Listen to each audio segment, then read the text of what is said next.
Hello, everybody. Welcome back to the music rating, ranking, and reviewing podcast we like to call Music Meltdown, in which we rate, rank, and review any artist discography, songs, musical topics, whatever comes to mind.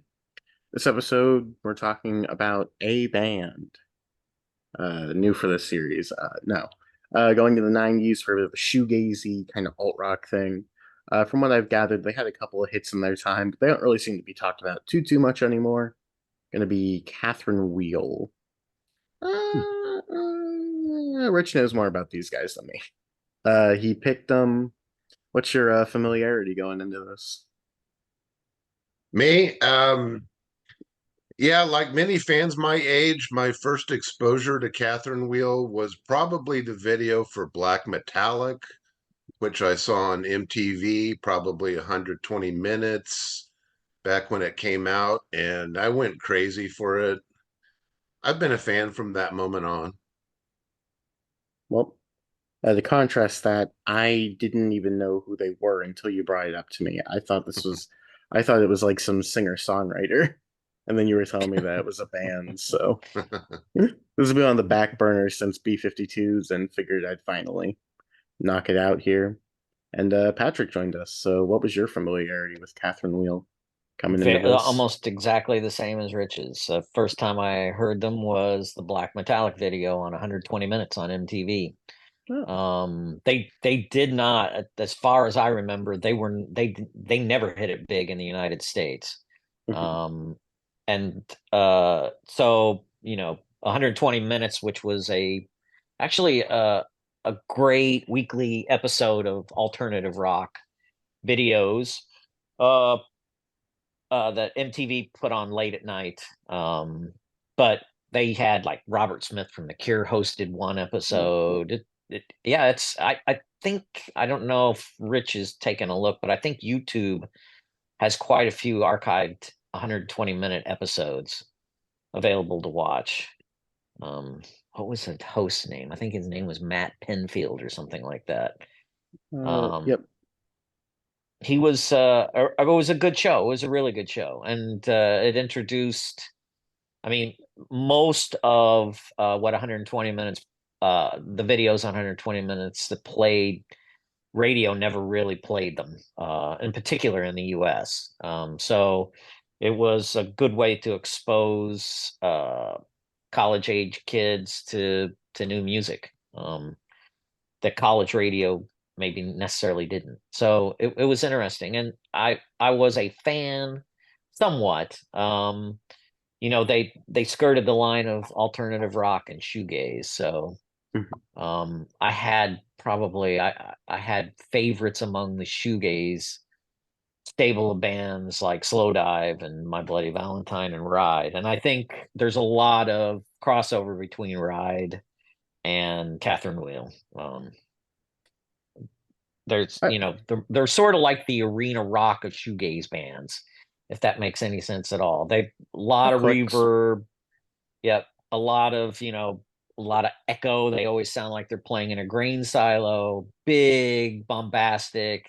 But unlike shoegaze, the singer's voice wasn't buried deep down in the mix, and it wasn't necessarily a wall of guitar, a sheet of sound of guitar. It was more straight ahead alternative, I think, than most of the other bands that they got compared with. But you guys may have a different opinion on that. No, I I think think they definitely didn't get any airplay. I never heard them on the radio. okay. I think I saw maybe whenever I was looking through their Wikipedia, like a couple of low placing like rock channels maybe, but regardless, it doesn't really matter. Um, 5 records, not too much to really elaborate on past that. They got a pretty solid B-sides collection, but who cares? It's a B-sides collection. That being said, let's kick right into this. My number 5 is going to be their third release, Happy Days. This was a pretty big regression after Chrome to me. They get a bit heavier, which I don't really think adds much to them. At points reminding me a bit of, say, the Smashing Pumpkins mixed with like Soundgarden. The songs are just a little bit less gripping overall, and they're not as immediate compared to the highlights of Chrome or Ferment. There are some good songs on here, though. I think Way Down is pretty good, as well as Heal. I don't know, though. Out of all their records, this was the only one that didn't get anything into my top 10 songs. It's a fairly decent alt rock record, but there's not really much to it. I'm gonna go 3 stars there. Probably the most interesting thing about it is they got Tanya Donley from Throwing Muses on there, Mhm. which makes me wish we were talking about Throwing Muses. So that's for next month's. My number 5 is going to be Wishville. Um, this one I was not familiar with until we decided we were going to do Catherine Wheel, and I listened to it twice, and I'm just not a fan of this album. There are a couple of decent songs. There's one good one. I think Gasoline is a really good song, but at this point in time, I don't know if the band was undergoing chaos or was basically calling it quits, but they just don't sound motivated. There's not a lot of energy on this album. I don't think the songwriting is necessarily standout or good. I think they had gotten comfortable with their sound as well. And they're not exploring new territory here, and they sound tired. I was surprised, frankly, that there was such a noticeable drop off between Adam and Eve and Wishville. I really thought that I think Adam and Eve was the one before this. Yes, it was. And I just, it took me a little bit by surprise how much I did not like this album. I didn't hate it, but songs like Lifeline, they just drag on. Uh, Idle Life, just nothing I thought that was really intriguing or piqued my curiosity and wanting to listen to more of it. I certainly wouldn't rank. I certainly, you know, probably won't ever come back to this. It's not a To me, it's not a repeatable or a re-listenable album.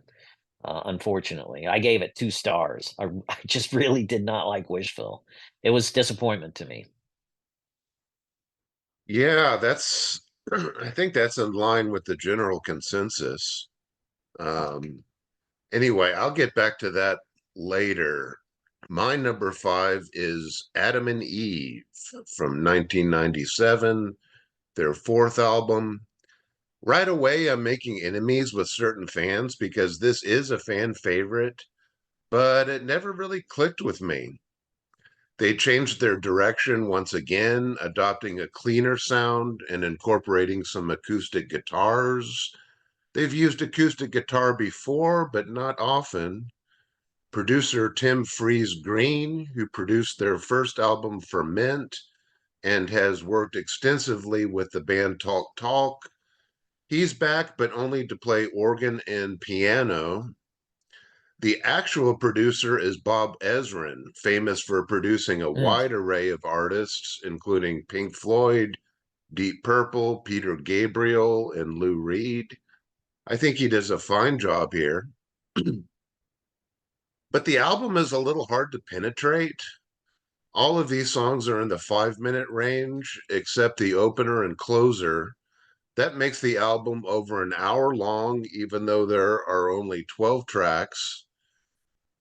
There's just nothing here that I consider excellent, unlike my favorite Catherine Wheel albums, which are loaded with excellent songs. There are some songs I consider very good, though, namely Future Boy, Broken Nose, and Goodbye. The single Delicious is just okay. It rocks, but I think the lyrics are kind of cheesy. It doesn't really work for me. The bluesy acoustic guitar intro is just okay. Ma Solituda really drags.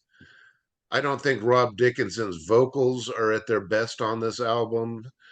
He occasionally tries some weird things, presumably to sound different, but sometimes they just fall flat. The last few tracks before the final outro are both over 7 minutes long, and they built to worthy climaxes, but I just don't connect to them like I do with my favorite Catherine Wheel music. I think they tried really hard to make a great album, and some would say they did, but I'm just at 3.25 stars for this. Pretty good. Well, it's interesting. It'll be a little bit higher for me. But I do want to remark about two things that both of you said that I think are accurate and definitely do kind of hurt my enjoyment of the band. Patrick, you remarked about how on Wishville they never really have any really good or like great songs on there. I don't think that they ever really write like a truly great song. At their best, they're just pretty good, really just like enjoyable alt rock songs, but they really lack like true greatness to me. And as Rich mentioned, Rob Dickinson falls pretty flat on Adam and Eve for him. I think he's always kind of flat for me. He's very sort of substandard vocally, in my opinion. He's good for what he's going for, but I never really like am like, wow, that was a really great vocal performance. Just kind of feels a bit lackadaisical at spots for me. But he sort of does fit the vibe of the band, so I don't hate it too much. And going He up from does the here, sort of, I think he does a sort of speak sing. occasionally. Yeah. Alrighty. Well, following in Patrick's footsteps, next up I have Wishville. However, I'm at 3 stars for it. It's another fine standard alt rock release, but they're really turning up the guitars once again to where I don't like them as much. They're more heavy rather than noisy or dreamy, and they just don't really do it as much for me. I think Lifeline is pretty good, and I loved all of that, and it closes incredibly with the song Creme Caramel, which is one of my favorite songs that the band did. Most of the others, though, they're fine. They're your standard sort of by the motions alt rock, which they're fine for what they are. The band itself is pretty solid, but they're just never really at the point in which I love them. So I'm going 3 stars for Wishville, a perfectly solid record. Okay. My number 4 is going to be Happy Days. I think this is a better record than I think that's a better record than Wishville, that's for sure.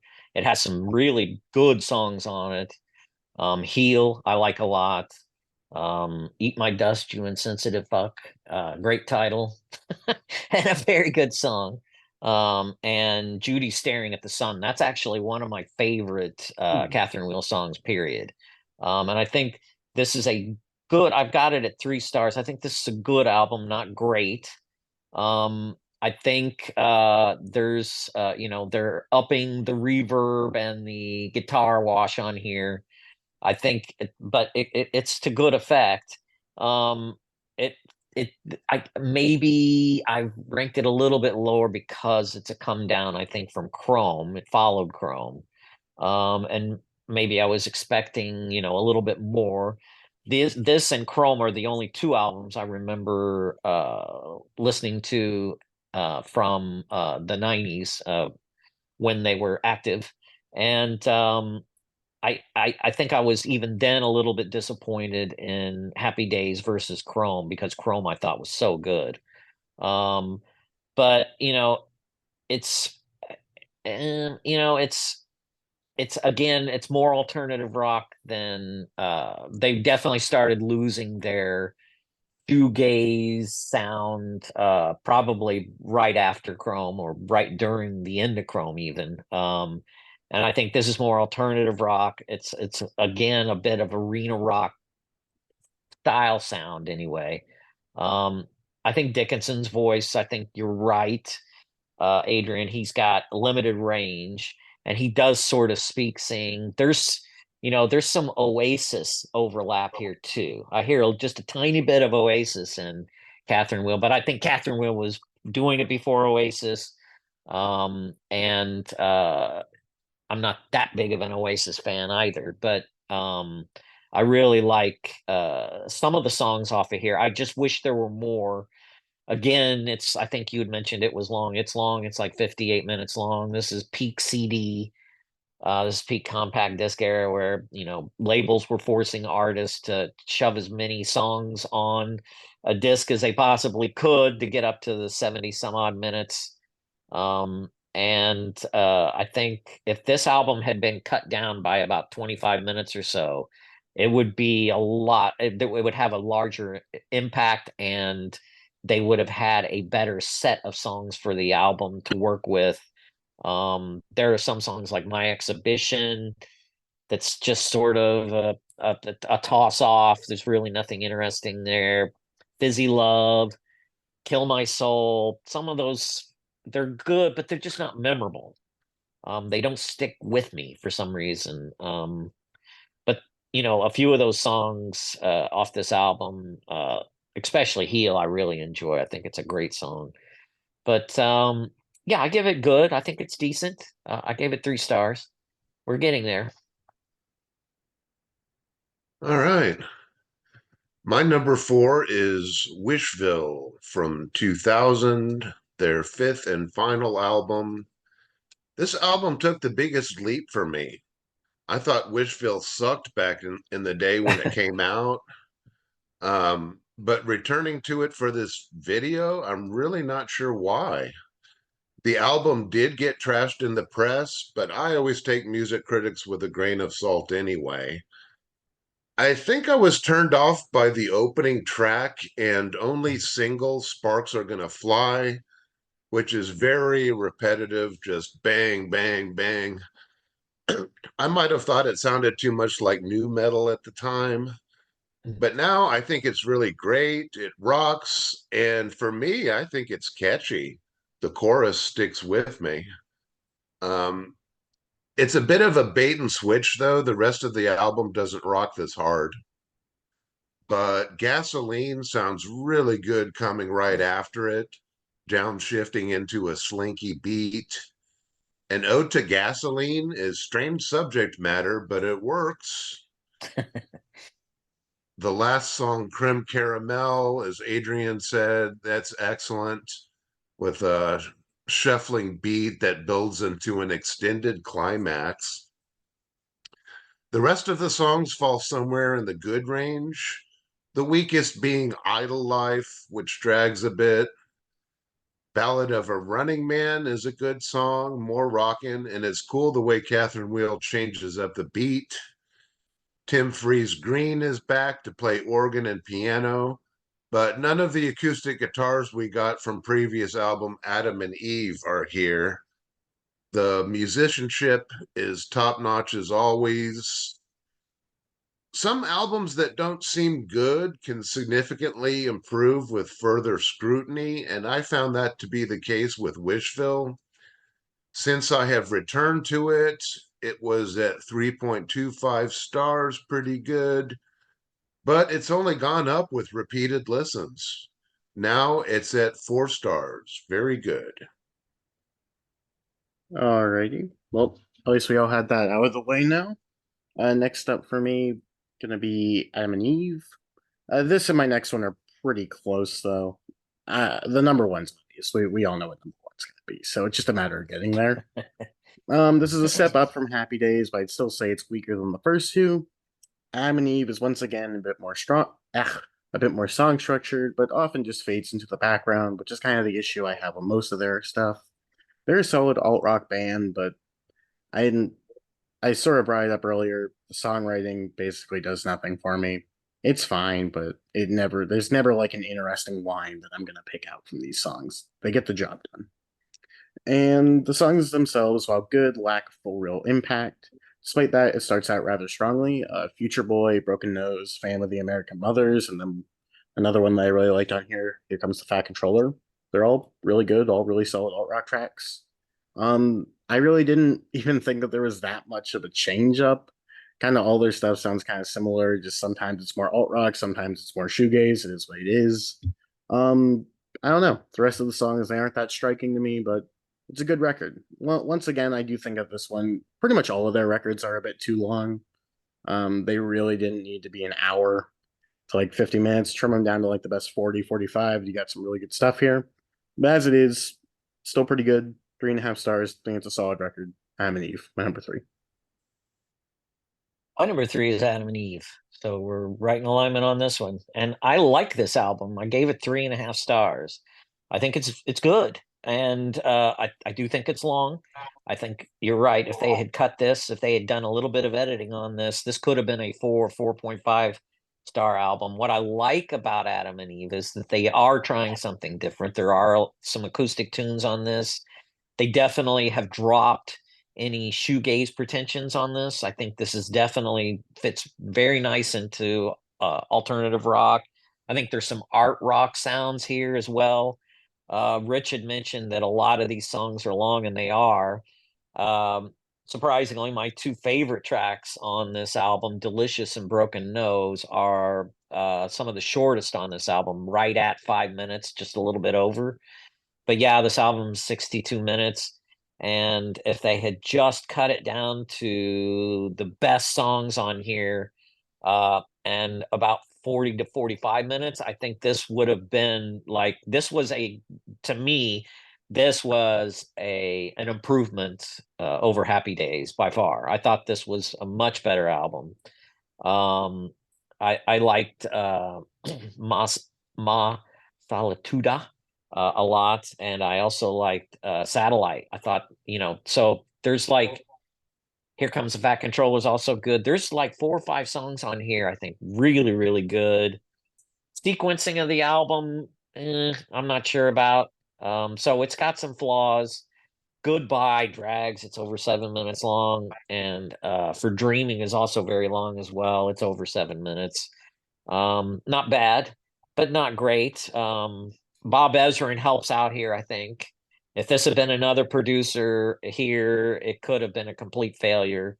But I think getting an outside perspective from Bob Ezrin in particular, knowing what uh, knowing what would sell. Bob was a very commercial producer. Um, I think helped them along. I just think that they could have done some trimming on the number of songs on this album, the length of this album, and possibly even some of the songs that have bright spots in them, but that can end up going on for too long. Such as like something like For Dreaming. I think it's just a little bit long. And then the two untitled tracks that bookend the album, I don't know. I don't, I don't know if this was supposed to be a concept album for them. If there is a concept or theme here, I'm not quite sure I get it, except from the title itself. Otherwise, I think this is good. I think this is a very good album, and I think we're about to head into really much better territory here for the last two. But this was definitely an improvement for me over Happy Days. 3.5 stars. All right. Very nice, my friend. Um, my number 3 is Ferment, their debut from 1992. If Catherine Wheel's music can be called shoegaze, it has a lot to do with this album. The guitars are lush, atmospheric, and really fill up the speakers. Texture is a powerful opener. The contrast between the effects laden guitars and Rob Dickinson's dreamy vocals is delicious, and the bass and drums are top notch as well. Songs like I Want to Touch You and She's My Friend have killer, wailing psychedelic guitar solos, but there's also some great pop hooks underneath the wash of sound. The title track is rather mellow and surprising bursts of noise towards the end. Um, while Flower to Hide has great momentum. The star of this album is clearly Black Metallic, one of my favorite songs ever. It's so lush and dreamy. The melody's so exquisite. Uh, Obvious choice for MTV 120 Minutes. I'm crazy about Rob Dickinson's voice. I think it's so sexy. I'm a straight guy, but I can say that. He's got a sexy voice. The album version is 7 minutes long and includes an extensive, quieter interlude before bursting back to life. It's very cool, but I think I actually prefer the tighter 4 minute single edit. Just has more punch that way. Um, I love the sound of this album. However, I never really latched onto these songs back in the 90s, apart from Black Metallic. Um, I was much more likely to reach for my top two. But listening today, I find most of these songs to be excellent, and the rest aren't far behind. So I'm at 4.5 stars. Truly excellent, but decidedly not my favorite Catherine Wheel album, even though it is a popular favorite. Interesting. I'm about as queer as they come, and I would not call Rob Dickinson very sexy, so it's understandable. Um, Number two for me is going to be Ferment. It's a pretty good shoegaze record. Songs are noisy, they're frantic, they have tons of energy to them, surprisingly. However, the band does tend to have a bit of melodic sensibilities and catchier hooks on here, which either play to or against the album. I find myself sort of gravitating closer to the more aimless, jammy nature of this one compared to the catchier stuff, weirdly enough, because the guitar on this record is the star of the show. I love the tone, the amount of distortion they have on it's really cool. The opening four cuts, as well as Flower to Hide, were my favorites on here, although the album kind of loses me a bit in the middle. It's a really solid record. It shows some promise. It's 3.5 for me, but I don't know. With Patrick bringing up Ride earlier, I just want to listen to Ride, man. Rider's so good. But yeah, number two for men, 3.5 stars. Pretty good stuff. My number two is Ferment as well. I give it 4 stars. I think this is a very strong debut. This was not new to me. I had heard it before, but I could see how this could be a grower. It was certain. It sounds like it was a grower on Rich in particular, and I can see why. I think you're both you guys are right. It's definitely their most shoegaze album, but there's also because of the hooks, because of the pop tendencies here. There's dream pop here as well, and I think the first 3 songs on this album really grab you and don't let go. I think Texture's fantastic. I Want to Touch You was really good as well. I like that propulsive rhythm. And Black Metallic, I totally agree with Rich. I think it's a great song. It's a fantastic song. The single edits, I'm not as familiar with as the album version, but I could see how cutting out some of the instrumental parts of Black Metallic would give it a more. It's certainly very poppy. It's certainly got. It's very hook filled, and I think it's very appealing. And I can see how a shorter edit on this would be very attractive. I don't know, but Rich is right. I don't ever remember Catherine Wheel being played anywhere. And they were even obscured in college. They were a very obscure band. So it wasn't, it wasn't something that a lot of people continue to bring up and talk about. But for the stable of bands around this time producing similar music in the shoegaze subgenre, I think this is one of the better ones. I really do like this album quite a bit. Um, they've even got a song called "Shallow" on here, which My Bloody Valentine's got a big song called "Shallow" too. Uh, and the title track's not too bad either. Ferment, I like it. Um, it's funny, Rob Dickinson. It sounds really good here. I think.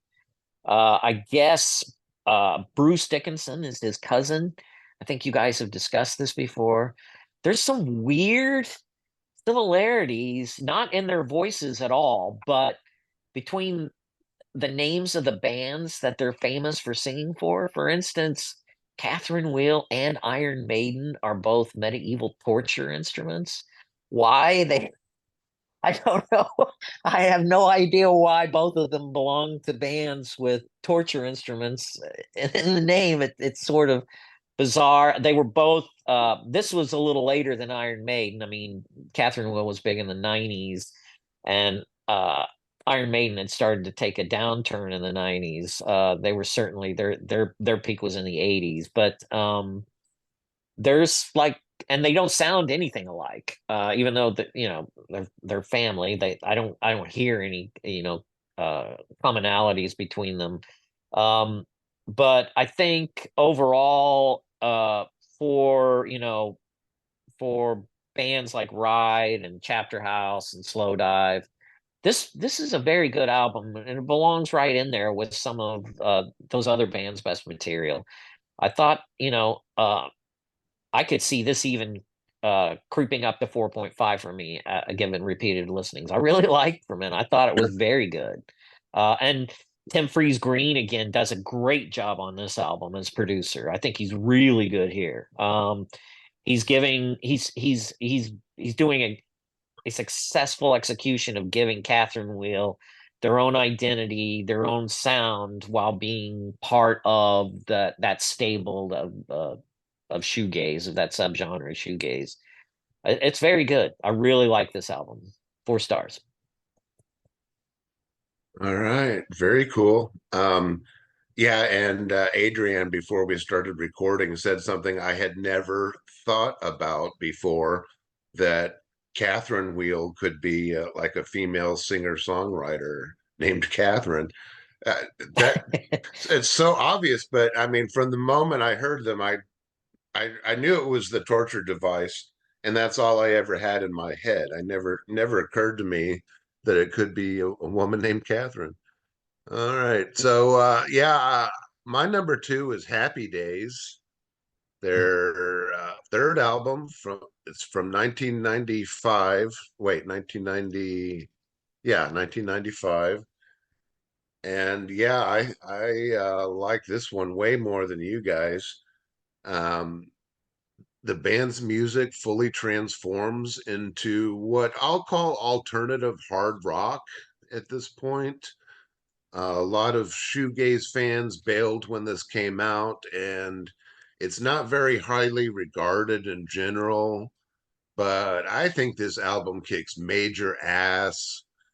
I think the average hard rock fan would dig it if they can get past the weird, druggy vibe. Um, most of these songs do rock hard, but I also think they are very interesting and creative. They all stand apart from one another, yet hang together nicely.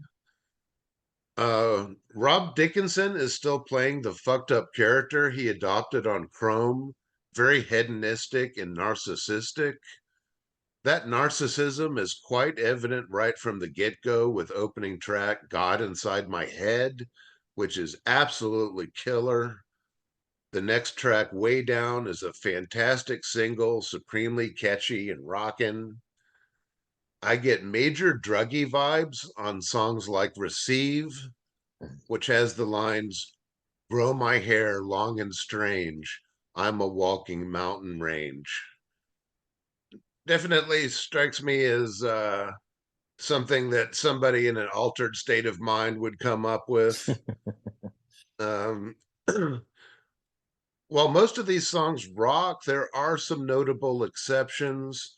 Closing out the first half of the album, as Patrick mentioned, is Eat My Dust, You Insensitive Fuck, which is a slow and moody track featuring some killer harmonica. The tone on that harmonica is brilliant, just amazing sound. Fizzy Love is the other mellow tune, and it has an incredible sound. Great fuzz guitar and harmonica, as well as an excellent string section. My favorite track might be Love Tips Up, which is positively euphoric.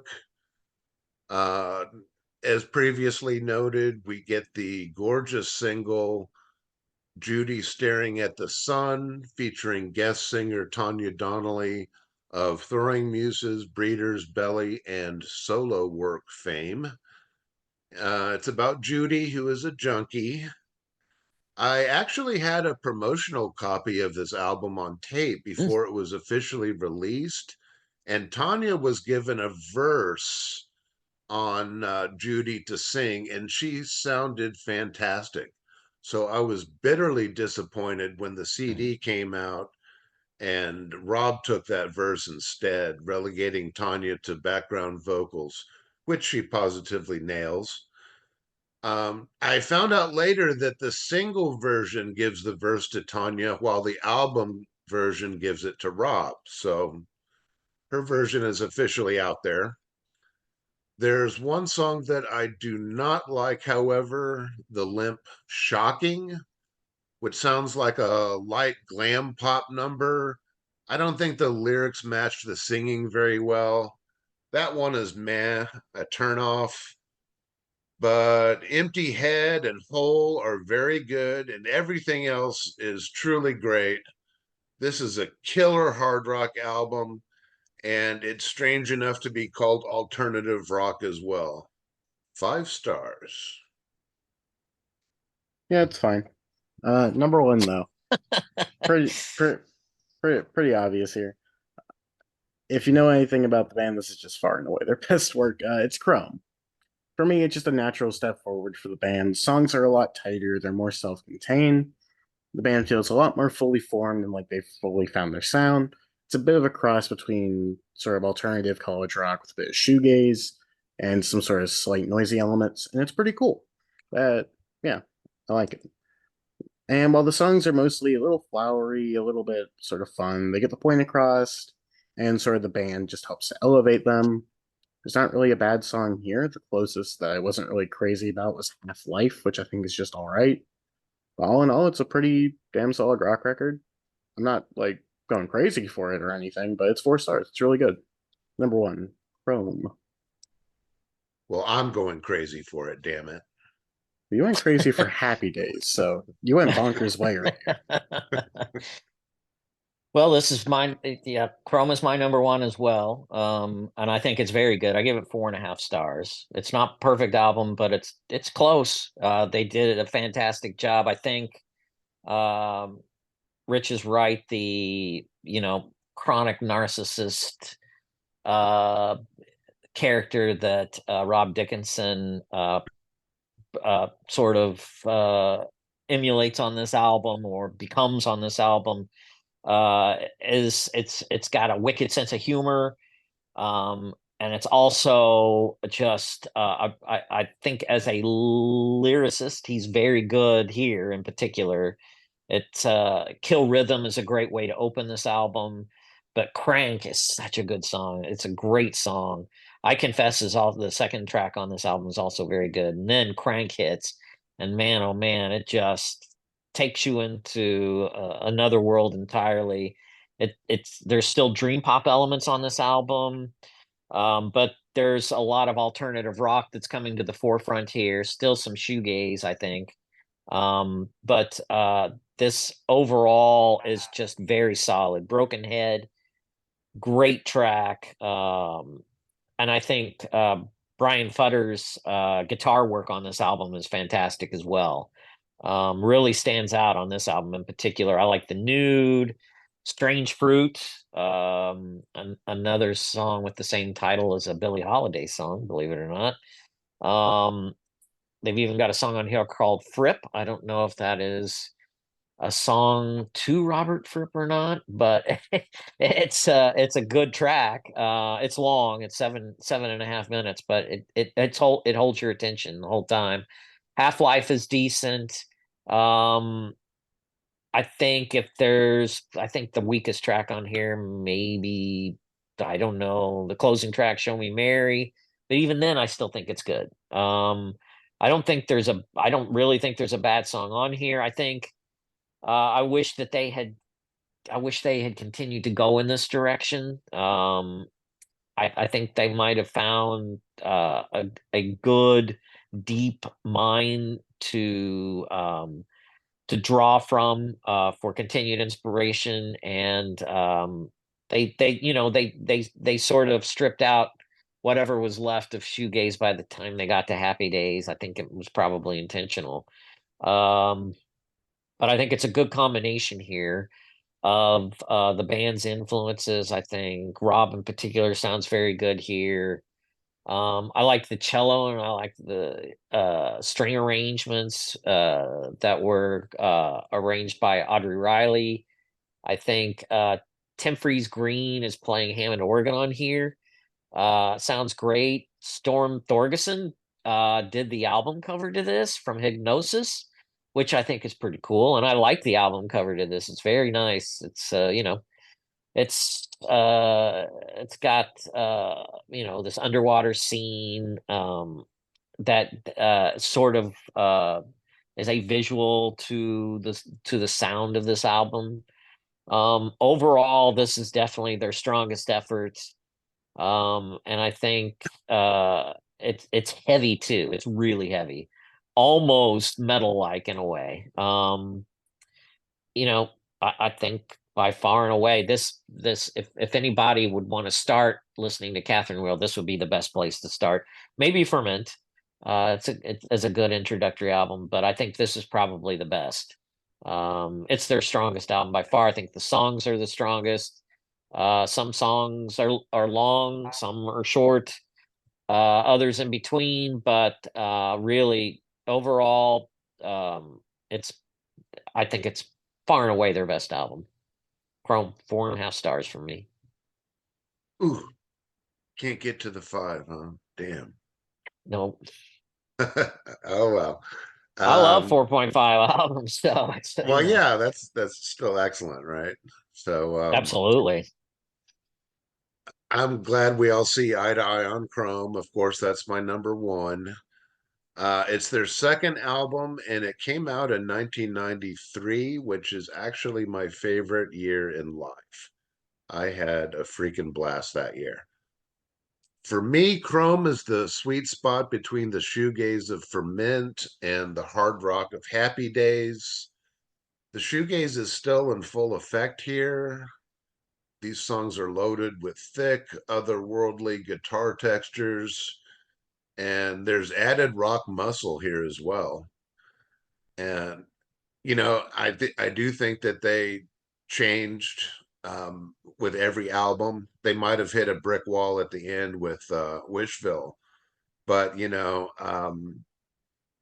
as great as it might have been to have a Chrome 2, I can totally understand they felt the need to do something different.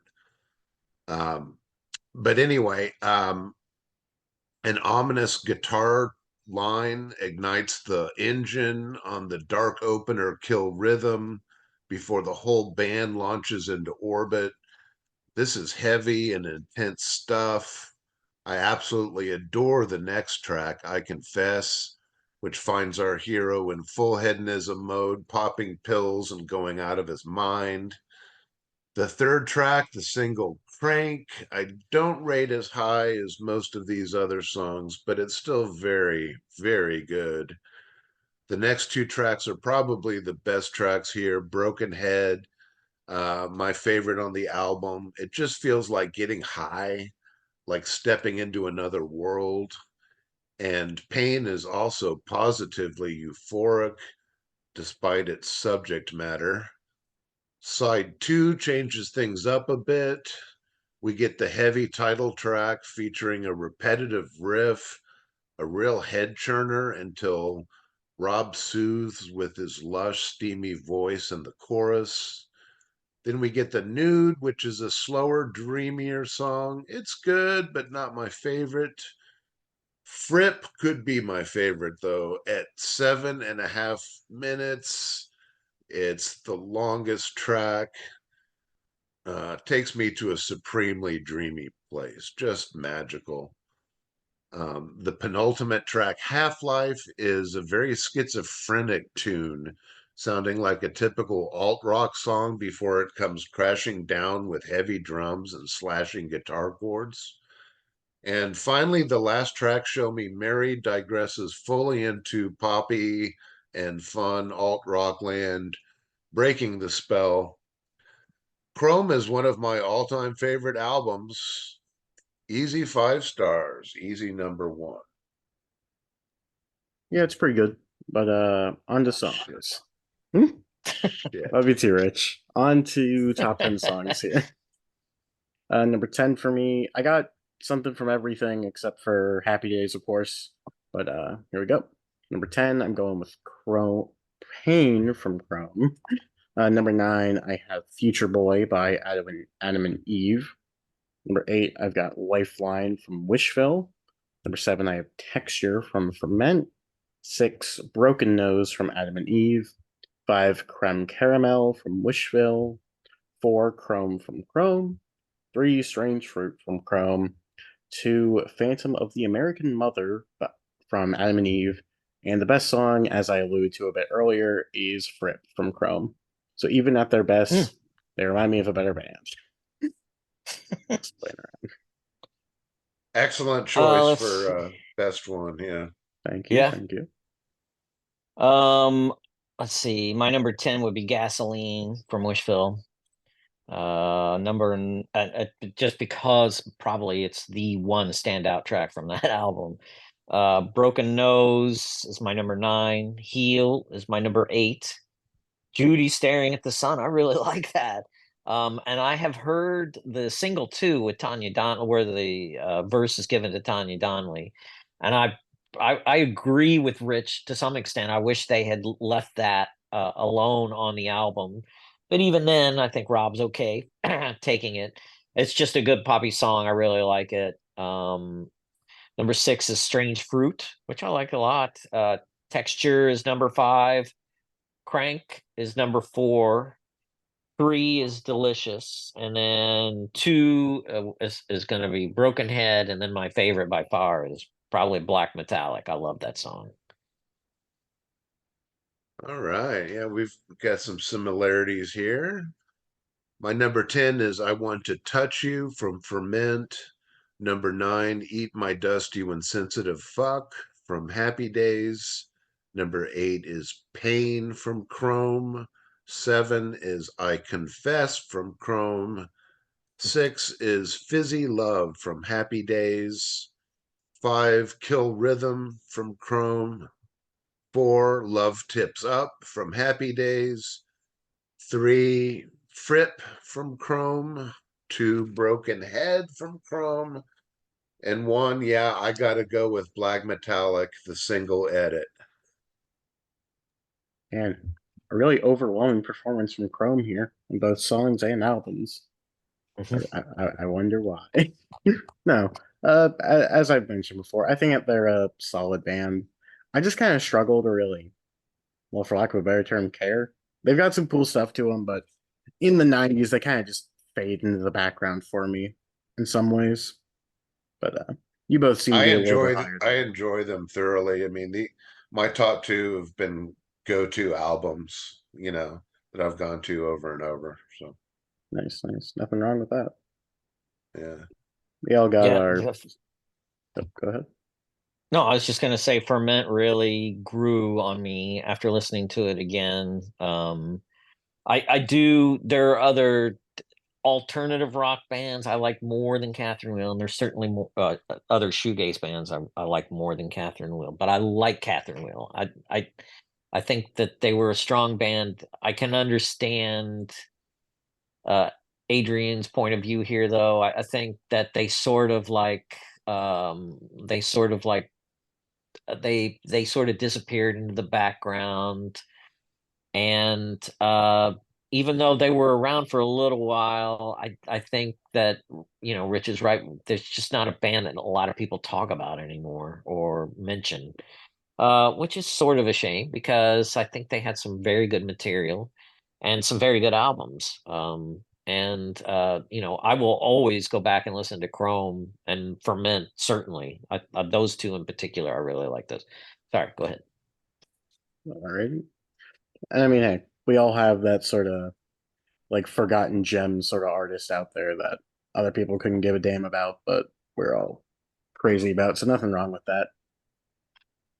That being Yeah. said, though, anything further to add, or are we all good on Catherine Wheel? No, thanks for doing this. I'm definitely the biggest fan here, so I appreciate it. Of course, you might be the biggest fan in general. So They have fans. Come on. They've got fans. I know. Somebody had to play the heel this episode, though. Alrighty. With that being said, I hope that you all enjoyed this and you have a great one. Bye.